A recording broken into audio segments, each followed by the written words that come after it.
China will be at the forefront of artificial intelligence. That's what the CEO of Alphabet, Sundar Pichai, is saying. He says it is important for the U.S. to collaborate with China on both regulation and innovation when it comes to AI. Pichai, along with executives from Microsoft, Citigroup, and Tesla, have been meeting with Chinese President Xi Jinping and U.S. President Joe Biden at the APEC summit in San Francisco.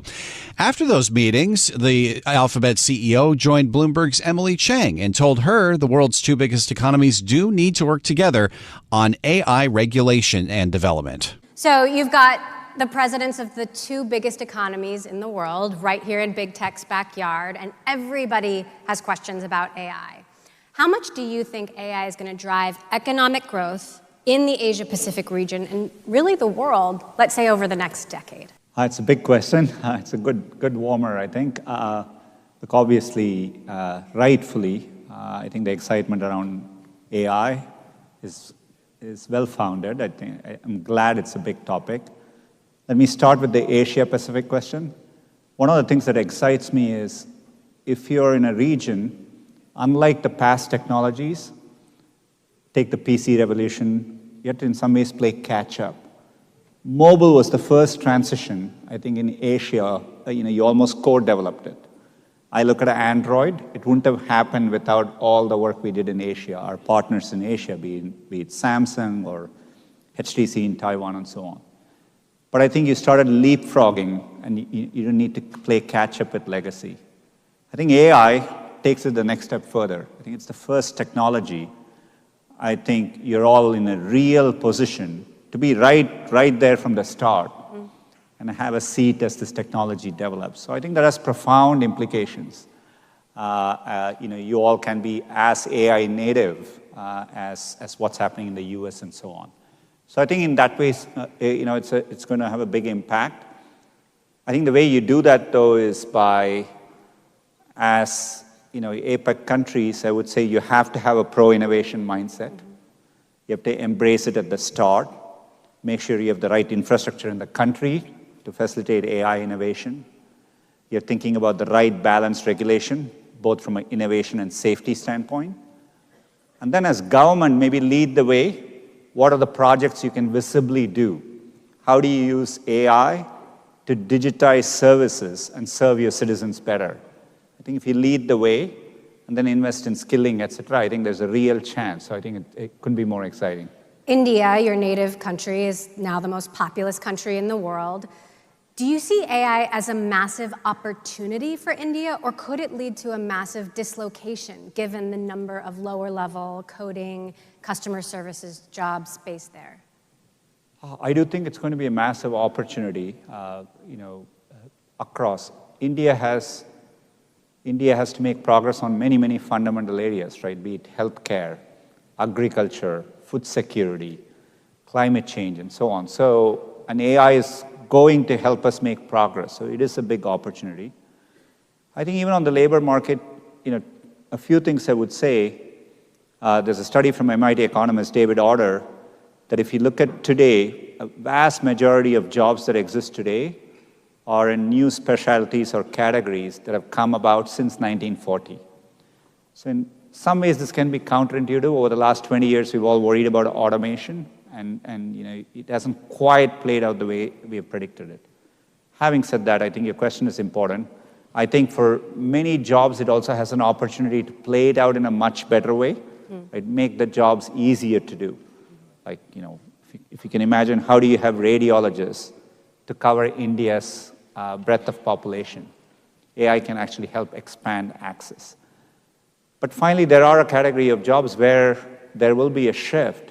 And I think that's where the only way to make progress, no one can do it alone. You have to invest in the hard work of skilling and workforce transition. That's true for India. That's true for every country in the world, I think. You've met with President Biden on AI in Washington, Prime Minister Sunak on AI in London. How do we get to global consensus on smart AI regulation? It's not going to be easy, but I would start from this premise that AI will proliferate. So this is not the inherent nature of software. AI advances will get out to all countries. And so it is naturally the kind of technology, I don't think there's any unilateral safety to be had. We all have a shared incentive to solve for safety. You could have AI go wrong in one country that will impact every other country. So in some ways, it's like climate change in the planet. We all share a planet. I think that's true for AI. So now that you know that that will be true, I think you have to start building the frameworks globally to make progress. I've seen encouraging progress. When the G7 happened in Hiroshima, I think it was a good start. You've seen more progress. The UK AI Summit last week, the administration here, the White House has been leading the way as well. And I saw good, encouraging announcements even yesterday for US and China to start having a dialogue on AI. Well, that was my next question. Should Chinese regulators be part of this conversation on AI regulation? My sense is there is no way you make progress over the long term without China and the US deeply talking to each other on something like AI. So I think that has got to be an integral part of how you make progress. So I think I'm glad to see it. And we have to lay the foundations. The good thing is we are still in early days of the technology. So laying the foundations now will allow us to work through the tough issues and build a common framework over time. Google and other big tech companies have been criticized for pushing self-serving regulation and pulling up the ladder behind them in a way that will stifle AI innovation among startups. How do you respond to that? Quite the opposite.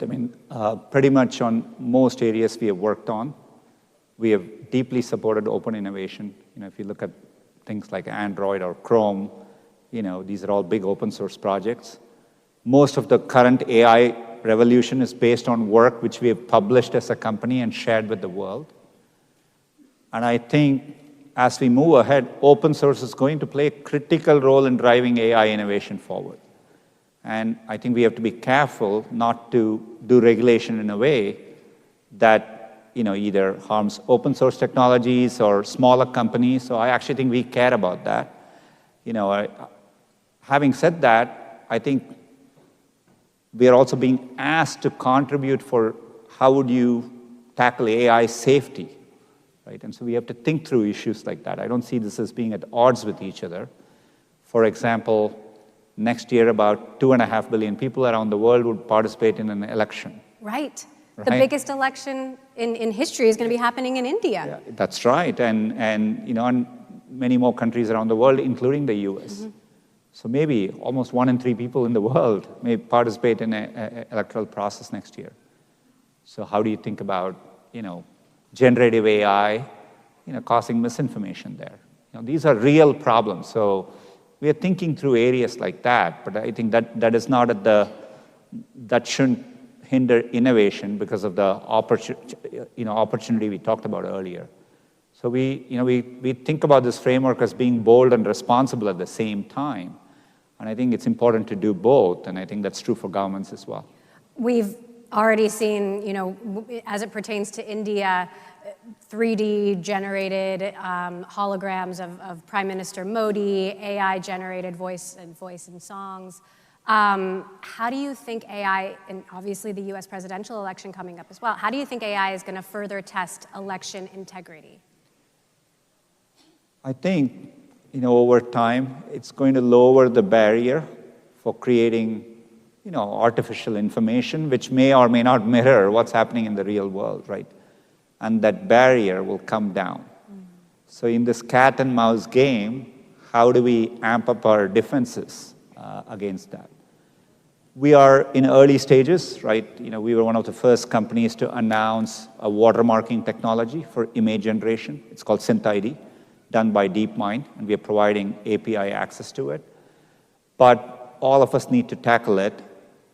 These are areas where regulation will have to play a role, right? I think governments will have to, over time, pass regulations about what is okay for, some of this synthetic content. And so which is why I think you have to think about it, together. OpenAI CEO Sam Altman has said repeatedly he wants to know more about what's happening with AI in China. What do you know and what do you not know about where China is on AI? Look, I think they're making from what I can tell, they're making deep investments in AI. The scale of AI research talent in China is just simply astounding to see.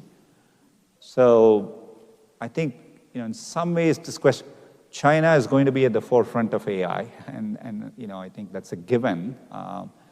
And so the question is, how do we work over time, both for other countries to make sure you're making progress in AI, and over time, how do we develop the frameworks where countries can coexist peacefully in a world in which AI will be everywhere. President Biden actually just said he doesn't see the U.S. decoupling with China, but the world does seem to be on a path to two separate internets. Do we continue in that direction, and what does that mean? It's tough to say. Things go through in phases. I think we are definitely in a phase where there are more forces pulling it apart. But inherently, these technologies also facilitate easy exchange of information. So I think there are countervailing forces as well. So I think it's tough to predict. I do think information wants to flow freely by nature. So my hope is over time, things do couple back again. Could AI or cloud, some of these newer businesses that Google has been building, could that be a path back into China for Google? Today our presence in China is limited, and we are definitely focused on. We deeply partner with governments around the world. In fact, one of the big opportunities we have with cloud and AI is many governments are working, and they are thinking about how to incorporate AI to transform their services to their citizens, improve their infrastructure, et cetera. So it's an area where we really focus on, but not necessarily vis-a-vis China. Now, the conversation around AI is super polarized. Either we're headed toward human extinction and the robocalypse, or we're all going to have superpowers. Which one is it? I'm optimistic, right? I think as humanity, we have harnessed every technology to our benefits. And more than any other technology, I've seen us be worried about it at its earliest stages. So in some ways, that gives me hope. I do think we have to be very optimistic because it can really, drive progress, at a fundamental level, be it scientific discovery, like we are seeing with AlphaFold at Google. So I think there's a lot of optimism to be had. But I think we have to work hard to harness it. But that is true of every other technological advance we've had before. It was true of the Industrial Revolution. And I think we can learn from those things, act earlier, to work hard at making sure there's a better outcome. So I'm optimistic on it. Yeah. You pivoted Google to an AI-first company in 2016, and yet there's still this perception that Google is somehow missing the boat on AI. Are you behind? Are you behind OpenAI? Look, credit to them for, I think, ChatGPT was a great product with a great product market fit. But when I look at, we've been incorporating AI in our products for a long time. A lot of the underlying technology is built from Google. We are building our next generation of models with Gemini, and I am extraordinarily excited at the innovation coming ahead. If anything, I look ahead, I think we built the company for this moment. I expect it to be a golden age of innovation ahead, and can't wait to bring out the innovations to more people. So tell us more about Gemini. Give us a glimpse. This is something that's been touted as a magic ingredient for search. What have you seen, and how transformative is it going to be? I think all of us are trying to push the state of the art of where generative AI is. Our goal with Gemini, is to put out a state of the art model. Right? That's where we would start with Gemini 1.0, and then add more innovations, truly make them multimodal, bring in features like memory and planning in, and so on.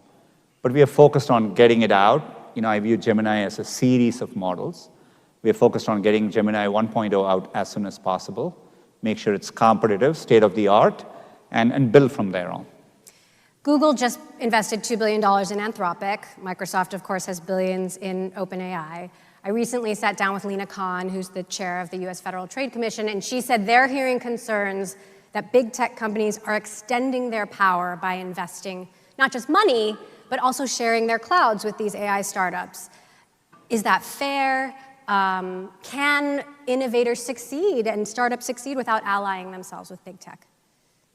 Well, it all depends on the details. And in these deals, when we do with these companies, we are also enabling them because of our cloud technology. And we don't have a controlling stake in any of these companies. So they are independent companies in which we are a technology provider, right? And I think I actually would make the argument the opposite way. If you just look at the last year, look at all the new names we are talking about.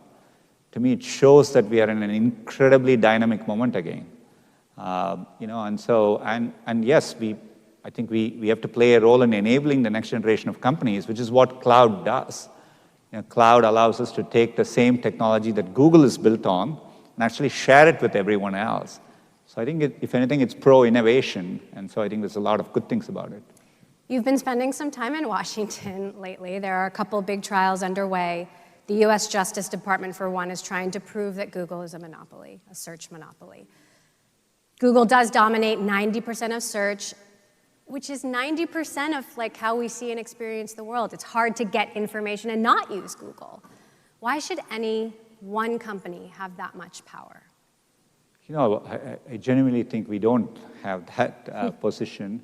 We are not 90% of users' information needs. I look at my kids' generation on their phone. They have access to the entire world's information at their fingertips. They're getting a lot of their information from social media. They get to go to wherever they want. And so, those are, people don't always go to a general search engine for information. And that plays out in the ads market too. I think we've just talked about, when I look at how much tech is constantly innovating, and we have to work hard every year. There's irony in your questions of, aren't you in this position and aren't you behind? So both can be true at the same time. So it's clearly a dynamic moment, and I'm glad we get a chance to make that case. And so I think the facts will speak for themselves. Some of Google's work with governments around the world has gotten pushback from your own employees. Obviously, we've got the world watching the Israel-Hamas war right now. You've got a contract, Project Nimbus, whereby Google provides cloud and AI services, along with Amazon's AWS, to the Israeli military and government. Can you give us an update on that project? It's very much in line with what I said earlier. We work with governments around the world. We think it's a responsibility. AI is an important technology. How do you use it to modernize your country's infrastructure and your services? Project Nimbus this was a RFP from Israel's Ministry of Finance to modernize their digital infrastructure, and that's the project, and we're proud to be doing Project Nimbus like we do with many governments around the world. There was, Russia, Ukraine, now we've got Israel and Hamas. How do you think about wielding Google's geopolitical power in a time of conflict? Look, I view us as a partner to, like-minded governments which share democratic values around the world. I think we can be a critical technology partner. I think we want to participate in important issues that affect these countries, be it skilling and educating their workforce, be it bringing access to more knowledge and information, and that's the role, and be it helping them build out their digital infrastructure, including AI. And I think that's the role. We don't see it in a geopolitical context. We see it in an enabling context. We want to be partners to these companies. And, and there are times information plays an important role in these moments, and we want to get those moments right. And so that's the way I think about it. Mm-hmm. Google, in so much, not every government is like-minded, right? Google and so much of US tech relies on Taiwan for chips. If tensions escalate between Taiwan and China, how big a threat is that to the US tech industry? And is enough being done to mitigate that risk? This goes beyond Google. I think in today's world, a lot of the semiconductor manufacturing technology, comes out of the innovation from Taiwan.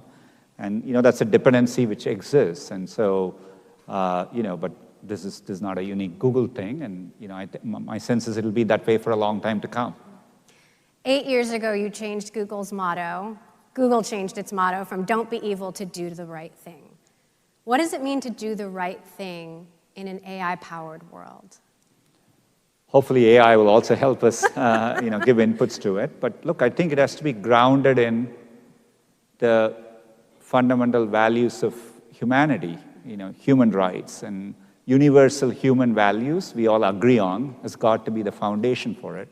And you have to build it up from there. Mm-hmm. And there'll be a lot of debate about it, but that's the foundational thing I would go back to.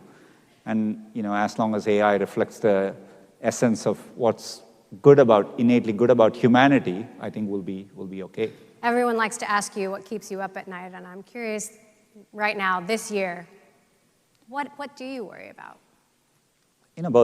Look, I'm excited because it's an extraordinary moment of innovation. When I look at the pace of activity, even at Google, it reminds me of Google's earliest days. So there's a lot of energy I get from that, innovation because it plays out and will drive benefits in the world. I do worry about many things, making sure we are meeting the moment and moving fast as a company, to making sure to the election question we talked about, getting it right and a responsibility to do so. So it's a balance of all of that. All right. Sundar Pichai, CEO of Google, thank you for spending your time with us today. Thank you. Thank you. Thank you.